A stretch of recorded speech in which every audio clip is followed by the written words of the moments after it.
여러분 육상 동물 중에서 가장 큰 동물이 뭔지 아십니까? 코끼리입니다. 코끼리는 그 어깨 높이로 치면 4m까지 자라고 몸무게는 2,000kg에서 3,000kg, 아주 큰 코끼리는 11,000kg까지 올라간다고 합니다. 그러니까 그 힘이 어마어마합니다. 가끔씩 이렇게 뉴스 같은 데 보면 저 아프리카에 사파리 관광하던 그 큰 트럭을 코끼리가 막 달려와 가지고 들었다 놨다 하다가 막 엎어버리는 그런 끔찍한 뉴스도 가끔씩 본 적이 있습니다. 그야말로 괴력을 가진 이 코끼리죠. 그런데 이 코끼리가 서커스단에서 조그마한 쇠사슬에 묶여가지고 그 조련사가 시키는 대로 다 말을 듣습니다. 자기 힘으로 충분히 그걸 사슬을 다 끊어버릴 수 있는데 왜 못 끊을까요? 아마 이런 얘기를 어디서 들어보신 분들이 있을 겁니다. 이 어릴 때 코끼리가 서커스단에 잡혀옵니다. 그래서 그때 이 쇠사슬에 묶어놓으면 그때 이 어린 코끼리가 이걸 꺼내려고 막 발버둥을 치는데 그때는 어리기 때문에 힘이 없으니까 못 끊습니다. 그런데 나중에 점점 자라서 엄청난 괴력을 가졌는데도 코끼리가 생각하는 거예요. 내가 옛날에 다 해봤는데 안 되고 내 발목만 아팠어. 자기 생각의 틀에 딱 갇혀가지고 자기가 충분히 끌을 수 있는 쇠사슬을 못 끊고 그렇게 이제 끌려다닌다라는 이야기를 저도 여러 번 들어보았습니다. 사람이 어떤 생각의 틀 안에 갇히면 자기가 할 수 있는 수많은 가능성을 다 스스로 다 포기하고 나는 요만큼밖에 안 돼. 그 안에 갇혀버리게 됩니다. 자기 자신을 볼 때도 생각의 틀에 자기를 가두어 버립니다. 다른 사람을 볼 때도 저 사람은 이런 사람이야 딱 그 안에 가두어 버립니다. 심지어 교회를 바라보면서도 뭐 교회는 뭐 그렇지라고 또 자기 생각의 틀 안에 가두어 버립니다. 오늘 설교의 제목처럼 하나님은 우리의 생각보다 더 크십니다. 그 하나님과 함께 할 때 우리는 어마어마한 하나님의 능력을 체험할 수 있음에도 불구하고 내 생각의 틀 안에 나를 가두고 다른 사람을 가두고 교회를 가두면서 하나님의 일하심을 제한할 때가 많이 있습니다. 오늘 우리가 읽은 이 본문 말씀에 보면 인간이 갖고 있는 생각의 틀이 깨지면서 하나님의 놀라운 역사가 나타나는 이야기로 가득 차 있습니다. 저는 오늘 본문을 같이 말씀으로 듣는 여러분들 안에 있는 어떤 여러 가지 생각의 틀들이 이 말씀 앞에서 깨지고 하나님의 능력이 여러분의 삶 가운데 힘있게 역사할 수 있기를 간절히 소망합니다. 제일 먼저 깨져야 될 생각의 틀, 잘못된 나의 왜곡된 생각은 나 자신을 바라보는 이 생각이에요. 이게 깨지지 않으면 진짜 하나님 일하심을 경험하기가 굉장히 어렵습니다. 사도행전 9장에 우리가 잘 아는 이 사울의 회심 이야기가 나옵니다. 뭐 사울이 나중에 이름이 바울이라고 성경에 나오니까 제가 뭐 사울이라고 했다가 바울을 했다 해도 여러분이 헷갈리지 않고 그분이 그분인 줄로 아시면 좋겠어요. 자, 일단 사울이 지금 다메섹으로 오는 중에 예수님 만나면서 그의 인생이 완전히 바뀌어지는 이야기가 나오는데요. 여러분 이때 사울의 나이가 몇 살쯤 됐을 것 같습니까? 여러 가지 이제 힌트들이 있습니다. 사도행전 7장에 보면 스데반이 순교할 때 사람들이 그 옷을 벗어서 사울이라고 하는 청년의 발 앞에 두니라 이렇게 되어 있어요. 청년이라고 되어 있어요. 그 유대인 사회에서 청년은 한 24살부터 40살 요 사이에 있는 사람들을 보통 청년이라고 불렀어요. 그러니까 사울의 나이가 아마 요 사이에 들어있을 겁니다. 그리고 거기서 옷을 맡았다라는 것은 그 현장의 어떤 좀 지도자급의 위치에 있다는 걸 보여주는데 그 정도 되려면 최소한 30살은 넘어야 됩니다. 그러니까 이런 여러 정황들을 조합해 보면 이 당시 사울의 나이는 30대 한 중반쯤 됐을 것 같아요. 예수님하고 아마 비슷한 나이였을 것 같습니다. 이 30여 년을 살아오는 동안 사울은 자기가 유대인이라고 하는 엄청난 자부심을 갖고 살았어요. 나는 유대인이고 하나님의 선민이고 우리는 다른 이방인과 달라라고 하는 엄청난 자부심을 가지고 살았습니다. 뿐만 아니라 그는 바리새인이어서 열심히 율법을 지켰습니다. 바리새인들이 지키는 율법의 가지수가 약 613가지 되는데 나중에 바울이 스스로 고백한 걸 보면 자기는 그걸 하나도 안 어기고 다 지켰다 이렇게 되어 있습니다. 그는 유대인이고 바리새인이고 율법을 열심히 지키고 나는 정말 신앙생활을 잘하고 있어 라고 하는 자기 의로 가득 차 있었습니다. 30여년 그는 그렇게 살아온 거예요. 그의 그런 눈으로 볼 때 다른 사람들은 정말 형편없는 사람들이었죠. 신앙생활 제대로 못하는 죄인들이 자기 눈에 들어왔고 또 뭐 그 당시 유대인들이 무시하는 세리들, 또 뭐 창녀, 저는 쓰레기 같은 인간들이 많다고 생각하면서 그는 살아왔던 거죠. 특별히 그의 눈에 거슬리는 사람들이 있었는데 바로 그리스도인들이었어요. 그들은 이미 십자가에 죽어버린 예수가 살았다고 거짓말하며 다니는 사람이라고 사고는 생각했습니다. 저런 인간들 때문에 이런 아름다운 유대 공동체가 오염되고 있다고 생각했어요. 그래서 저는 예수 믿는 인간들을 다 잡아가지고 감옥에 가두고 이 순혈주의, 유대인 공동체를 깨끗한 순혈로 지켜야 되겠다는 사명감에 그의 마음이 불타올랐습니다. 그래서 그가 어떻게 했습니까? 예수 믿는 사람을 잡아서 감옥에 가두고 스데반이 순교한 현장에서 지휘를 하고, 그것도 모자라서 이제는 다메섹이라고 하는 동네까지 예수 믿는 사람들을 잡으려고 추격해 가다가 예수님을 만났습니다. 그동안 그가 갖고 있었던 자기 생각의 틀 안에 자기가 갇혀 있었어요. 유대인이 하나님의 선민이고 이 선민의 순혈을 지키기 위해서는 이런 쓰레기 같은 인간들을 다 없애버려야 된다라고 하는 생각으로 그가 살아왔습니다. 그런데 다메섹 도상에서 그가 예수님을 만났습니다. 예수님을 만나는 순간 그의 생각의 틀에 지진이 일어났습니다. 이게 막 깨지기 시작했습니다. 그럴 수밖에 없었죠. 죽어서 끝난 줄 알았던 예수님이 자기 눈앞에 나타났기 때문입니다. 이때까지 자기가 생각하고 있었던 이 종교적 신념이 얼마나 허망한 생각인지 그가 깨닫게 되었습니다. 자기가 지금 열심을 다해서 정말 하나님을 잘 섬기려고 노력하고 몸부림쳤던 이 모든 것이 오히려 하나님을 대적하는 거고 하나님의 아들인 예수님을 공격하는 거였고, 그걸 깨닫고 나니까 자기가 죄인 중에 괴수라는 걸 알았습니다. 가장 의로운 사람인 줄 알았는데 예수님 만나고 나니까 내가 죄인, 그냥 죄인이 아니라 죄인 중에서도 제일 괴수, 우두머리구나, 내가 가장 악한 사람이구나, 이걸 깨달은 거예요. 또 한 가지는 뭘까요? 이렇게 악한 자기를 찾아와 주셔서 자기의 아들로 품어주신 그 주님의 사랑 앞에, 그 폭포수와 같은 사랑 앞에 그가 꼬꾸라지게 되었습니다. 그러니까 그의 생각의 틀이 깨질 때 두 가지 큰 역사가 일어나는데, 하나는 내가 가장 의인인 줄 알았던 내가 엄청난 죄인이구나 라는 걸 깨달았고요, 자기가 죽은 줄 알고 알았던 그 예수님이 말할 수 없는 은혜로 자기를 찾아와서 자기를 품어주시는 이 폭포수와 같은 사랑을 경험한 거예요. 그 깊은 골짜기와 그 높은 은혜가 폭포수와 같이 자기에게 쏟아질 때 그 은혜의 감격 때문에 사울이 변하기 시작했습니다. 그 사도행전 9장에 보면 그가 어떻게 변하는지가 조금씩 나오는데요, 그를 찾아왔던 아나니아가 그에게 안수해 주면서 형제 사울아 이렇게 부르는 말씀이 나옵니다. 형제 사울아. 조금 전까지 서로 원수지간이었는데 예수님 만난 이후에 그가 그리스도인들과 형제가 됩니다. 이제 그리스도인이 된 거죠. 조금 있으면 그가 바로 전도하기 시작합니다. 전도자가 됩니다. 그리고 그렇게 예수 믿는 사람을 핍박하던 그가 다른 사람들에게 핍박받는 사람이 되었습니다. 오늘 본문에도 보면 그가 성벽을 타고 도망하는 이야기가 나옵니다. 자기를 죽이려고 하는 사람들이 성문을 굳게 지키는 이야기 때문에 그가 도망가려고 하는 이야기가 나옵니다. 그리고 25절에 보면 그의 제자들이 밤에 사울을 광주리에 담아 성벽에서 달아내렸다는 말씀이 나옵니다. 그의 제자들이 생겼어요. 이게 좀 약간 우리로 하여금 약간 궁금하게 만드는데요, 23절에 보면 그가 예수님을 만난 지 여러 날이 지나매라는 말이 나와요. 여러 날이 지났는데 그 사이 제자가 생겼다. 뭐 이렇게 제자가 빨리 생기나, 이런 궁금함이 생깁니다. 근데 이 여러 날이 어느 정도 기간인가를 알 수 있게 해주는 말씀이 갈라디아서 1장 17절에서 19절 사이에 나오는데, 여러분 그 기간이 어느 정도인지 한번 보시면 좋겠어요. 같이 한번 읽어봅시다. 또 나보다 먼저 사도된 자들을 만나려고 아라비아로 갔다가 다시 다메섹으로 돌아갔노라. 그 후 3년 만에 방문하려고 예루살렘에 올라가서 그와 함께 15일을 머무는 동안 주의 형제 야고보 외에 다른 사도들을 보지 못하였노라. 그 기간이 얼마 기간인지 눈에 띄십니까? 잘 보이게 빨간색으로 표시했는데요, 3년이에요.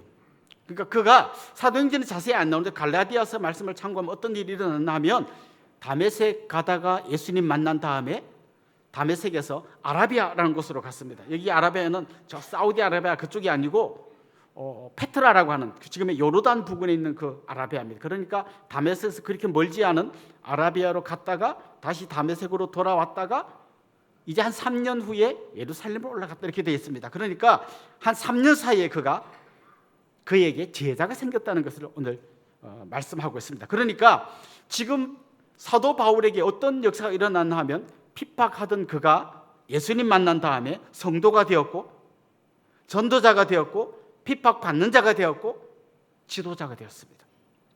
그야말로 그의 인생이 완전히 뒤집어진 겁니다. 어마어마하게 변화된 겁니다. 오늘 우리는 이 말씀을 보면서 한 가지 명제를 생각해낼 수 있습니다. 예수님이 변화시키지 못할 사람은 아무도 없다입니다. 예수님이 변화시키지 못할 사람은 아무도 없습니다. 이 사울처럼 예수 믿는 사람 핍박하던 그리고 잡아 죽이려고 막 씩씩거리던 사람이 꼬꾸라지는 걸 우리가 이 말씀에서 보면서 그렇구나, 우리 주님이 역사하시면 변화시키지 못할 사람이 없구나, 이걸 우리가 믿음으로 고백해야 합니다. 그런데 여러분, 혹시 여러분은 자기도 모르게 이런 말을 자주 하면서 다니지 않았습니까? 사람은 안 변해. 혹시 그걸 굳게 믿고 있지 않습니까? 어떤 분이 막 저 수련회 갔다 오더니 막 울고 막 간증할 때 변했구나, 저 사람 완전히 변화됐구나. 근데 한 2주 지나고 보니까 또 그대로야. 그래서 자기가 그동안 믿고 있었던 그 신념을 다시 강화시킵니다. 맞아, 사람은 안 변해. 진짜 안 변해. 사람들이 이 사람은 안 변해라는 말을 굳게 믿는 진짜 이유가 뭔지 아십니까? 자기가 진짜 안 변하는 걸 알고 있거든요. 여러분, 예수님 믿은 지 몇 년 됐습니까? 아마 여기 지난주에 처음 오신 분도 있습니다만 대부분은 한 20년, 30년, 모태신앙 이런 분들이 많습니다. 여러분, 우리 한번 이런 질문을 던져봅시다. 우리는 왜 이렇게 안 변하는 걸까요? 여러분, 우리 대부분의 성도들은 주일날 안 빠지고 잘 나옵니다. 헌금도 드리고 예배도 드리고 하는데 이렇게 바울과 같이 극적인 회심이 없어요. 그냥 편안합니다. 하나님 계신 건 믿어요. 그런데 막 인격적으로 주님을 만나고 내 인생이 뒤집어져 본 경험은 없어요. 그냥 늘 평안하고 교회 안 가면 좀 찝찝해서 또 가고 아주 급한 일 생기면 기도도 하고 분명히 내가 예수 믿는 것 같은데 우리 가슴 속에는 불이 없어요. 뜨거움이 없어요. 그냥 늘 고만고만해요. 변화가 없어요. 그래서 스스로 생각하는 거예요. 사람은 진짜 안 변한다. 나를 보면 안다. 이렇게 생각하는 거죠. 자, 그럼 사울은 어떻게 이렇게 변했을까요? 우리 누가복음 15장에 보면 탕자 이야기 나오잖아요. 탕자, 그 작은 아들은 허랑방탕하게 아버지 재산을 다 날리고 허비했는데 누가복음 15장을 다 읽어보면 예수님이 진짜 문제있다고 보는 사람 누군가 하면 탕자보다 더 심각한 사람이 누군가 하면 형이에요. 그 형은 어떻게 살았습니까? 아버지 말 잘 들었습니다. 아버지를 도와서 열심히 일했습니다. 근데 나중에 보면 동생이 돌아왔을 때 막 화를 냅니다. 그리고 막 자기 속 얘기를 다 합니다. 아버지가 언제 나한테 염소 새끼라도 한 마리 잡아준 적 있습니까? 이렇게 막 화를 냅니다. 이 큰아들의 문제가 뭐였을까요? 자기는 정말 훌륭한 아들이라고 생각했는데 아버지의 마음을 전혀 몰랐던 거예요. 사실 사울의 모습이 바로 이 큰 형 같은 거죠. 열심히 율법을 지키고 정말 자기 스스로가 생각해도 나는 훌륭한 믿음의 사람이야 라고 생각했는데 주님 보실 때 그는 정말 주님의 원수로 살았던 사람이잖아요. 나중에 그가 예수님 만나면 이걸 깨달은 거죠. 나는 내가 가장 훌륭한 믿음의 사람인 줄 알았는데 내가 정말 제일 나쁜 놈이구나, 내가 죄인 중에 괴수이구나, 이걸 깨달은 거죠. 그렇습니다. 그는 그 깊은 골짜기에 자기가 있음을 알게 된 거예요. 처음에는 자기가 산 봉우리 위에 제일 높은 위에 서서 제일 잘하고 있는 줄 알았는데 알고 보니까 제일 깊은 골짜기에 있는 형편없는 인간인 걸 안 거죠. 이런 자기를 찾아와준 예수님을 만난 거죠. 그러니까 자기는 정말 죄인 중에 죄인이고 죄인 중에 괴수이고 주님의 은혜는 크고도 놀랍고 놀라운 분인 걸 안 거죠. 자, 그렇다면 우리의 문제는 뭘까요? 여러분, 죄인이십니까? 교회 다니는 분에게 당신 죄인인가 물으면 다 죄인이라 그래요. 근데 여러분, 죄인에도요 약간 등급이 있다고 생각하는 거죠. 아주 나쁜 죄인이 있고 좀 덜 나쁜 죄인이 있다고 생각하는 거죠. 마치 이런 것 같아요. 여러분 옛날 학교 다닐 때 단체 기합 받아보셨습니까? 한 반에 한 50명 되는데 막 그중에 어떤 애들이 책상 위로 뛰어다니고 막 뛰어다니고 막 그러고 있는데 선생님이 딱 돌아가지고 너희들 뭐 하는 거야? 전부 손 들어! 하고 막 단체 기합 줍니다. 자, 그럼 그 기합을 받는 아이들 중에서요, 단체 기합이니까 다 손 들고 기합을 받지만 그 중에서 진짜 진짜 나 때문에 진짜 애들이 다 피해 보는구나 생각하는 애들이 있어요. 막 뛰어다니고 막 난리친 애들이 있는. 걔들은 진짜 자기가 생각해도 벌 받을 만한 애들이에요. 근데 이런 사람 있잖아요. 이렇게 그 정도는 아니고 약간 친구랑 약간 소곤소곤 얘기했는데 스님이 와서 단체 기합을 준단 말이죠. 단체 기합이니까 내가 받기는 받고 너도 잘못했지, 잘못 안 한 건 아니야. 소곤소곤 떠들었으니까. 근데 약간 마음속에 이런 게 있죠.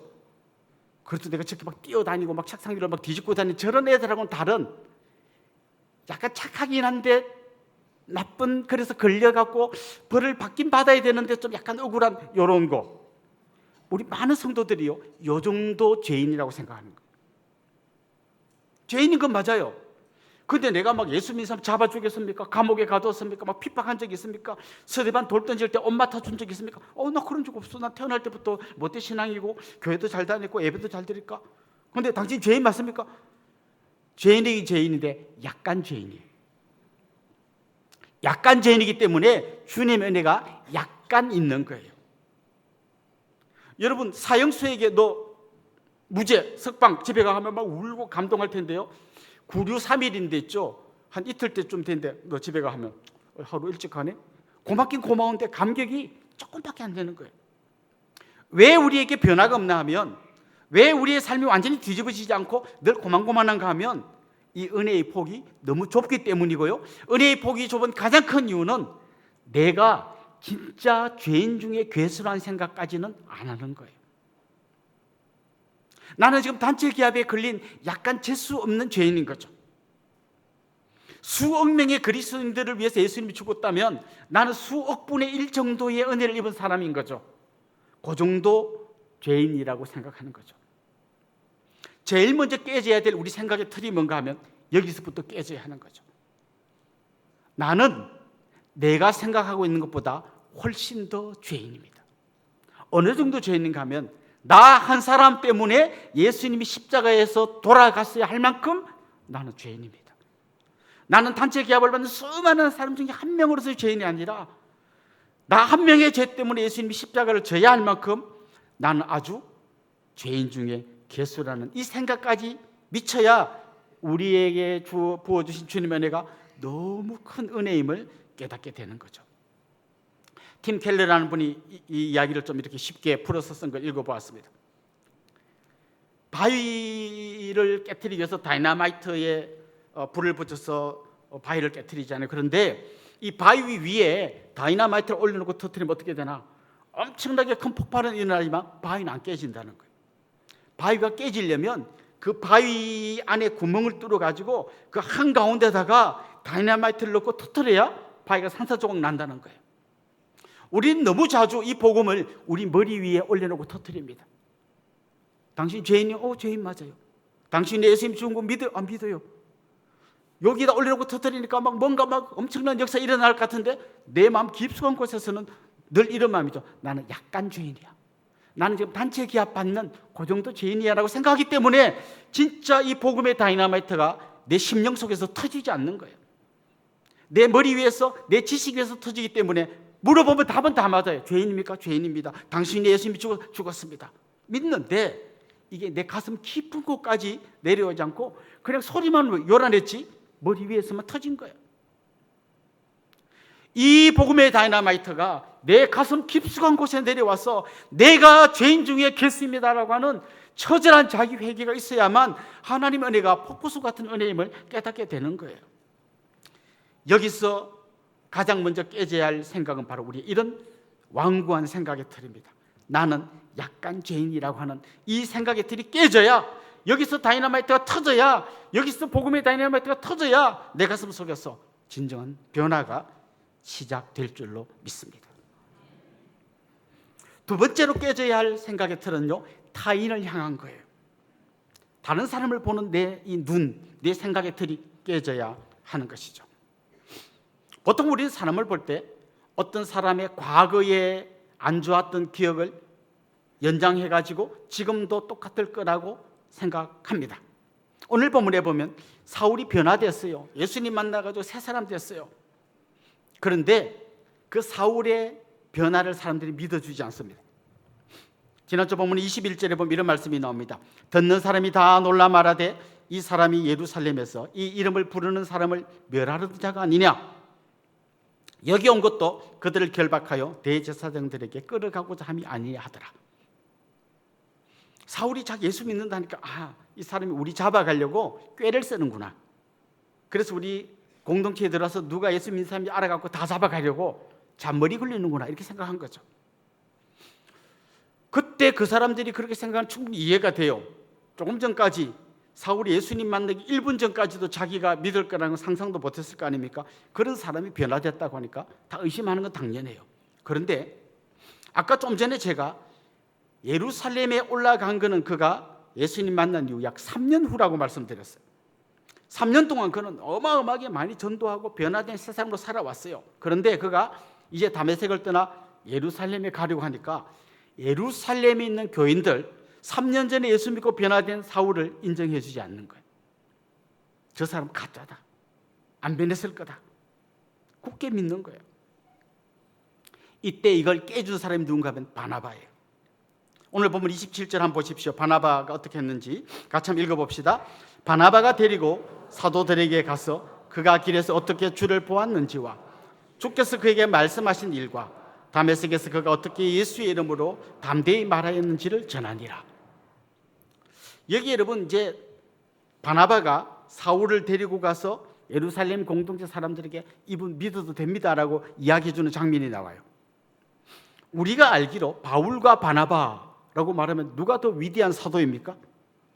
바울이 훨씬 더 위대한 사도고 바나바는 뭐 약간 좀 그보다 못한 사람처럼 느껴지지만 오늘 본문 이 이야기가 나올 때까지만 해도 바나바는 온 교회가 인정하는 대단한 사람이었어요. 원래 그 이름은 요셉이지만 워낙 사람이 주님을 헌신하고 자기의 재산을 팔아서 가난한 자를 돕고 하니까 별명이 바나바였어요. 위로의 아들. 힘든 사람 만나면 위로해주고 품어주고 눈물 닦아주고 그 상처를 만져주는 너무 훌륭한 분이었어요. 반면 사울은 이제 막 예수 믿었는데 진짜인지 가짜인지 의심받는 사람이었어요. 이 당시만 해도 사울은 교인들에게 인정받지 못하는 새 가족이에요. 바나바는 요즘 그렇지만 장로님 좀 되는 거예요. 이때만 해도 사울은 아주 정말 사람들이 볼 때 고개를 갸웃갸웃할 사람이에요. 그런데 이런 사람을 예루살렘 공동체에 들어와서 모두에게 소개해주고 신뢰를 준 사람이 누군가 하면 바나바인 거죠. 그러니까 바나바가 사람들이 갖고 있는 어떤 이 생각들을 깨는데 아주 주도적인 역할을 한 거죠. 저 사람 나 못 믿어. 그런데 바나바가 나서서 아닙니다. 이분 변화된 사람 맞습니다. 이렇게 설득을 해주는 거죠. 한마디로 말하면 예수님께서 바나바를 만나주신 그 마음을 바나바가 경험한 다음에 이 마음을 그대로 사울에게로 흘려보내준 것이죠. 아까 좀 전에 말씀드렸던 누가복음 15장에 보면 세 가지 이야기가 나옵니다. 잃어버린 양을 찾은 이야기, 두 번째 이야기는 잃어버린 동전을 찾은 이야기, 세 번째 이야기는 잃어버린 아들을 찾은 이야기가 나옵니다. 이 세 이야기에는 공통점이 있습니다. 모두 다 잃어버렸다가 찾았습니다. 그런데 앞에 두 이야기하고 그 탕자 이야기에 차이점이 있어요. 앞에 두 이야기는 잃어버린 걸 찾으러 났습니다. 양을 잃어버린 목자가 양을 찾으러 가서 찾아옵니다. 동전을 잃어버린 사람이 부지런히 쓸고 닦고 뒤집어서 잃어버린 동전을 찾아냅니다. 그런데 세 번째 이야기는 누가 찾으러 가지 않습니다. 자기 발로 찾아옵니다. 만약 이 이야기를 좀 어떤 하나의 패턴을 갖고 읽는 분들이 있으면 이런 궁금함을 가졌어야 됩니다. 이 세 번째 이야기는 왜 찾으러 가지 않지? 찾으러 간다면 누가 찾으러 가야 딱 맞지? 여러분 누가 찾으러 가면 그 이야기에서 딱 맞을 것 같습니까? 사실은 형이 찾으러 가면 딱 맞아요. 늙은 아버지보다는 형이 동생 찾으러 다니면서 찾아오면 제일 맞는데 이 형은 동생을 찾으러 가지 않습니다. 오히려 동생이 돌아오는 걸 굉장히 불쾌하게 생각합니다. 그런데 여러분 이 못난 형 말고 찾으러 나선 형님이 계십니다. 그 형님이 바로 예수님이십니다. 예수님은 그냥 돌아오는 그 동생을 못마땅하게 여기는 그런 형이 아니라 자기가 직접 찾아 나서서 죄 가운데서 뒹굴고 있는 동생들을 찾아서 아버지의 집으로 데리고 오신 분이십니다. 바로 이 형님 같은 예수님의 은혜를 경험한 사람만이 다른 사람을 보는 시각이 바뀔 수 있습니다. 과거에 그 사람이 어떤 행동을 했든지 간에 주님 앞에 돌아왔을 때 그를 품어주고 인정해주고 믿어주는 그런 눈으로 바뀌게 되는 거죠. 사람들이 이런 마음이 있습니다. 내가 좀 유명한 사람, 잘난 사람, 훌륭한 사람하고 친하면 그 친한 그것만으로 나도 좀 그럴듯한 사람인 것처럼 느껴져요. 그래서 예를 들면 이런 거 있습니다.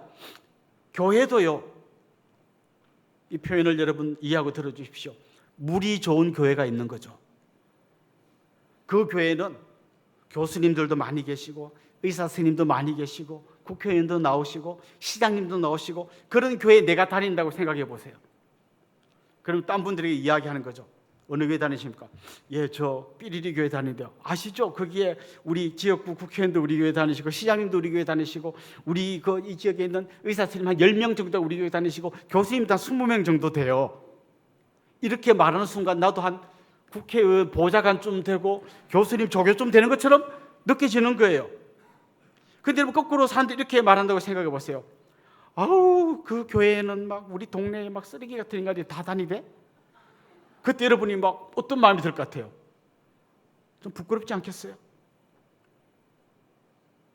근데 예수님을 생각해 보십시오. 예수님이 교회 목사님이라고 생각한다면 거기에 어떤 성도가 다녔습니까? 세리, 창녀, 죄인, 사람들에게 손가락질 받던 사람 다 예수님 주위에 있었어요. 진짜 건강한 교회는 어떤 교회인가 하면 환자들이 오는 병원 같은 교회여야 하는 거예요. 건강한 사람에게는 의사가 필요 없습니다. 병든 사람에게만 필요합니다. 그래서 교회는 어떤 곳이 되어야 되느냐? 상처받고 사람에게 손가락질 당하고 병들고 정말 형편없는 사람들이 와서 변화되어 새 사람 되는 것이 교회여야 합니다.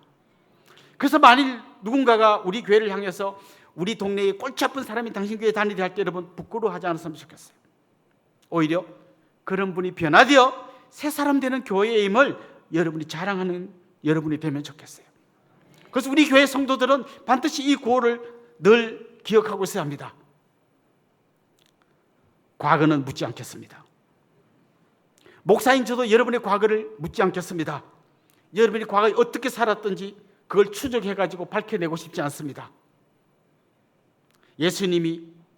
예수님을 대항하던 사울을 있는 그대로 받아주셨던 것처럼 저는 우리 교회가 그런 교회가 되면 좋겠어요. 과거를 묻지 않고 대신 또 과거를 묻지 않는다고 끝까지 과거처럼 살면 안 되겠죠. 그 사람이 변화될 때 변화된 그의 모습을 인정해주는 그런 교회가 되기를 소망합니다. 사울이 변화되었을 때 아무도 받아주지 않으려고 했을 때 바나바가 이 사람 믿을 만한 사람이라고 이야기해 줬던 것처럼 우리 교회가 다른 사람을 보는 편협한 생각의 틀을 깨고 모든 사람을 품어낼 수 있는 그런 교회가 되기를 간절히 소망합니다. 마지막으로 깨져야 할 생각의 틀이 있는데요, 교회를 향한 왜곡된 생각이 깨져야 합니다. 많은 분들이 요즘 우리 한국 교회를 보면서 걱정하십니다. 젊은이들이 사라지고 있습니다. 아이들이 점점 없어지고 있습니다. 이렇게 한 30년만 가면 교회 다 문 닫습니다. 걱정하는 것은 저도 동의가 돼요. 걱정이 돼요. 그렇지만 여러분, 이 교회는 주님의 교회입니다. 주님의 교회는 2000년 역사 속에서 절대로 무너진 적이 없습니다. 여러분, 오늘 본문에 나오는 이때하고 요즘하고 비교하면 언제가 더 예수 믿기 힘든 때입니까? 이때는 돌 맞아 죽고 감옥에 갇히고 도망 다니고 재산 뺏기고 이럴 때입니다. 이럴 때에 우리 생각에는 아이고 이러다 교회가 없어지겠구나. 그런데 오늘 보면 31절 한번 보십시오. 같이 읽어봅시다. 그리하여 온 유대와 갈릴리와 사마리아 교회가 평안하여 든든히 서가고 주를 경외함과 성령의 위로로 진행하여 수가 더 많아지니라. 상식적으로 없어져야 돼요. 다 감옥 가고 다 죽고 도망가고 재산 다 뺏기고 그런가 하면 교회 안에 들어갔더니 그 안에 뭐 약간 거짓말하는 아나니아 삽비라 같은 사람도 있고, 그것 때문에 막 구제하는 것 때문에 상처받는 일도 있고, 이런저런 좀 약간 옥신각신도 있고, 이러면 교회 없어져야 정상이에요. 그런데 오늘 본문은 이렇게 말합니다. 점점 더 평안하여 가고 든든히 서가고 마지막에 보면 숫자가 늘어났다고 이야기합니다. 분명히 교회가 위기인 건 맞아요. 그러나 우리가 이대로 가면 교회가 없어진다. 교회는 절대 없어지지 않습니다. 지역교회는 없어질지 모르지만 주님의 교회는 없어지지 않습니다. 우리가 주님을 머리로 모시고 이 교회의 주인은 예수님이십니다라는 그 믿음 갖고 정말 우리 모두가 겸손히 그 주님을 섬긴다면 저는 확신합니다. 아무리 힘들고 아무리 어렵고 아무리 핍박하고 애를 안 낳아도 주님의 교회가 점점 든든히 서가고 숫자가 늘어날 거라고 믿습니다. 이게 바로 오늘 본문이 우리에게 가르치는 진리입니다. 지금 전 세계의 지도를 놓고 보면 이슬람 지역에서 굉장히 핍박이 많이 일어납니다. 교회에 막 폭탄을 던져서 폭파시키고 불을 지르고, 이 지역에는 교회가 다 없어질 것 같아요. 그런데 지금 가장 빠른 속도로 성도가 늘어나는 지역이 이슬람 지역입니다. 왜요? 주님의 교회이기 때문에 그렇습니다. 어떤 사단의 핍박과 환난도 주님의 교회를 막을 수가 없는 겁니다. 오늘 말씀 한번 여러분 정리해 봅시다. 생각의 틀 안에 갇히면 서커스단의 코끼리처럼 엄청난 힘을 갖고 있으면서도 쭈그러져서 살 수밖에 없어요. 자신을 보는 생각의 틀, 자기가 죄인인 걸 제대로 깨닫지 못하면 은혜를 체험하지 못하고 그냥 고만고만하게 살아가야 됩니다. 이게 깨져야 합니다. 나는 단체 계약 받는 사람이 아니라 내가 가장 큰 죄인임을 고백할 수 있어야 합니다. 내가 변화될 때 타인을 보는 눈이 바뀌게 됩니다. 그의 과거 묻지 않고 있는 모습 그대로 그를 받아주게 됩니다. 그리고 무엇보다 주님의 교회가 끝까지 든든히 서갈 것을 믿고 주님만 의지하고 가게 될 줄로 믿습니다. 여러분의 생각의 틀들이 깨지면서 하나님의 놀라운 복음의 능력이 여러분의 삶 가운데 나타날 수 있기를 주님의 이름으로 축원합니다.